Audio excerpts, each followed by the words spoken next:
informe, tampoco sus comentarios.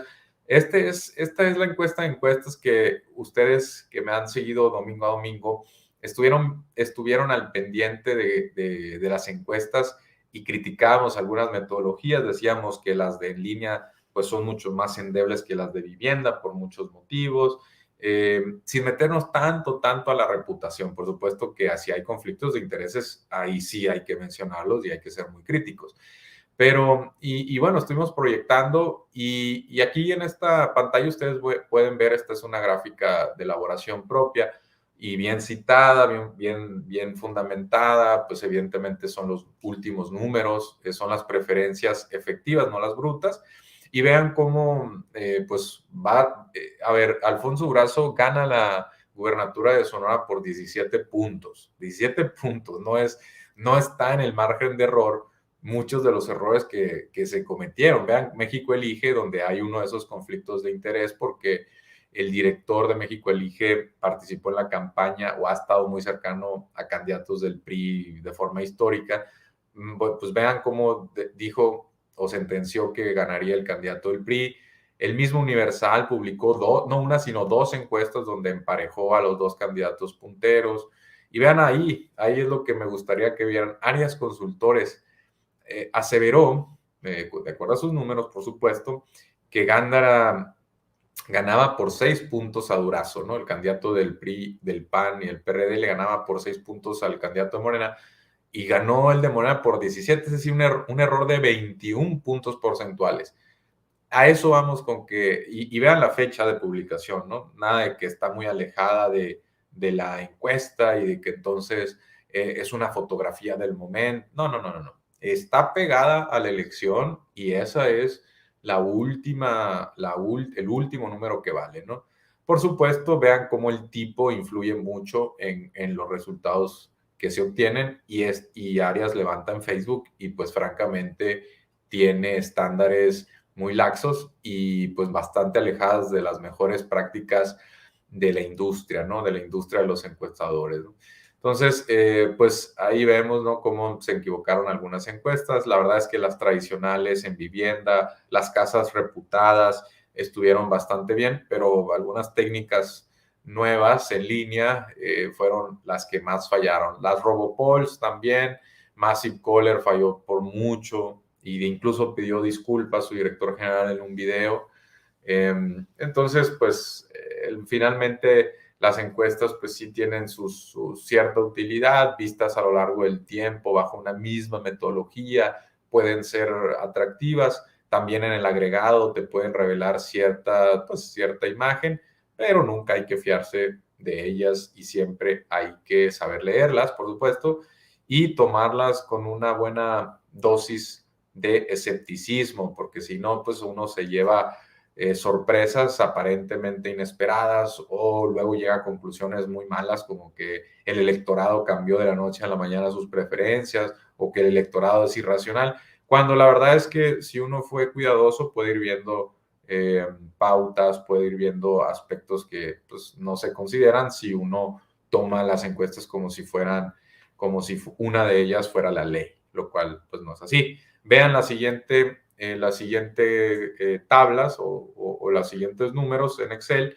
también de elaboración propia, cómo ahí Arias Consultores pues se ha equivocado en encuestas estatales también de forma espantosa, ¿no? Vean cómo en la Ciudad de México en el 2018, en la elección donde gana Claudia Sheinbaum 47 a 31 puntos porcentuales a Barrales, vean cómo Arias Consultores hasta parece tanto risible, pues se equivoca por casi 30 puntos, ¿no? Por más de 25 puntos. En Veracruz se equivocó pues vean cómo se equivocó por 8 puntos con respecto a Cuitláhuac, ¿no? 10 puntos con respecto a Miguel Ángel Yunes. En Jalisco en el 2018 pues tampoco acertó. Incluso daba un empate entre los tres, un empate técnico entre los tres primeros candidatos, Alfaro, Lomelí y Castro, cuando el resultado ya lo oficial, en gris oscuro ustedes pueden ver el resultado oficial, entre Alfaro y Castro hubo una diferencia pues, de 23 puntos porcentuales, ¿no? Y Arias los ponía con una diferencia de 2.5.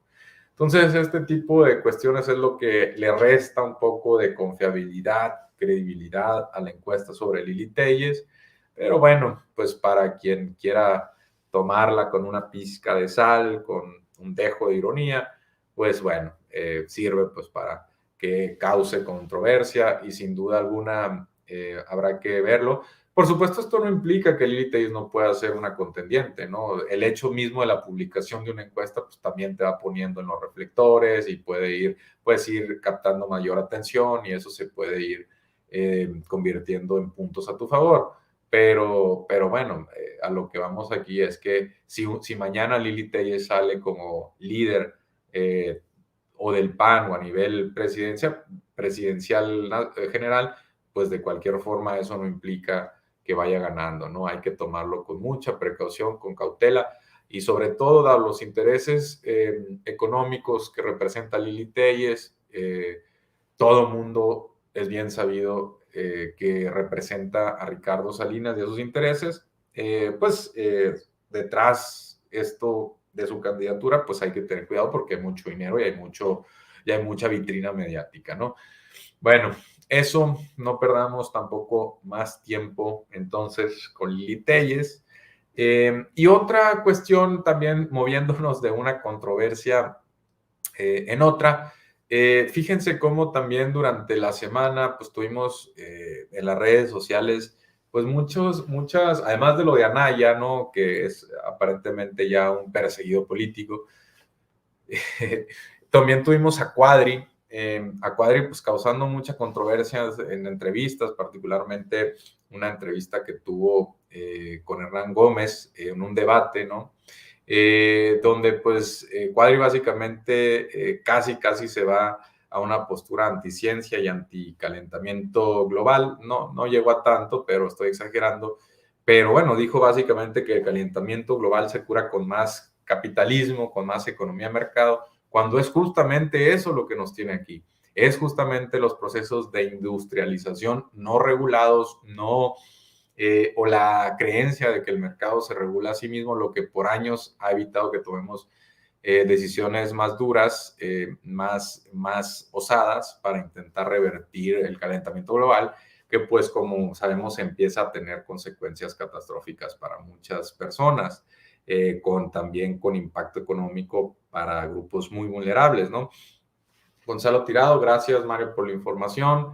Es bueno saber que las encuestadoras son igual de corruptas que los candidatos de oposición que quieren impulsar. Bueno, yo no estoy diciendo que sean corruptas, ¿no?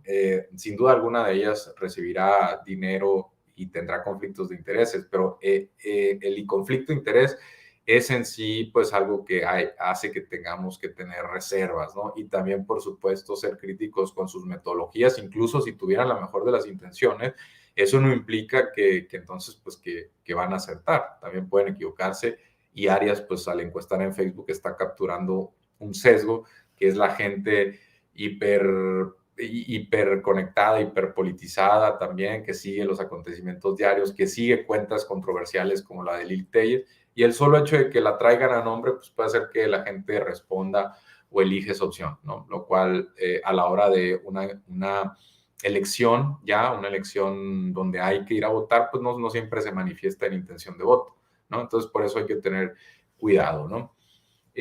Bueno, y entonces les decía yo que Cuadri tuvo este posicionamiento controversial que causó mucho ruido en las redes, donde dice que el capitalismo pues se regula con más mercado, que los países desarrollados pues básicamente hay que darles las gracias porque ellos van a salvar a los países subdesarrollados del calentamiento global, cuando los países desarrollados son los que tienen las industrias más contaminantes, como por ejemplo aviación. No es lo mismo la aviación en los Estados Unidos o intercontinental Europa-Estados Unidos que África, ¿no? África emite muy pocos contaminantes de momento, muy poco carbono. Entonces, decir que los hogares pobres o los países pobres son responsables del calentamiento global, pues es ir en contra de la evidencia, es ir en contra, por supuesto, digamos, librar de toda responsabilidad a los países desarrollados que tienen las mejores tecnologías, sí, podrían implementarlas, sí. Algunos de ellos entonces inexplicablemente siguen utilizando carbono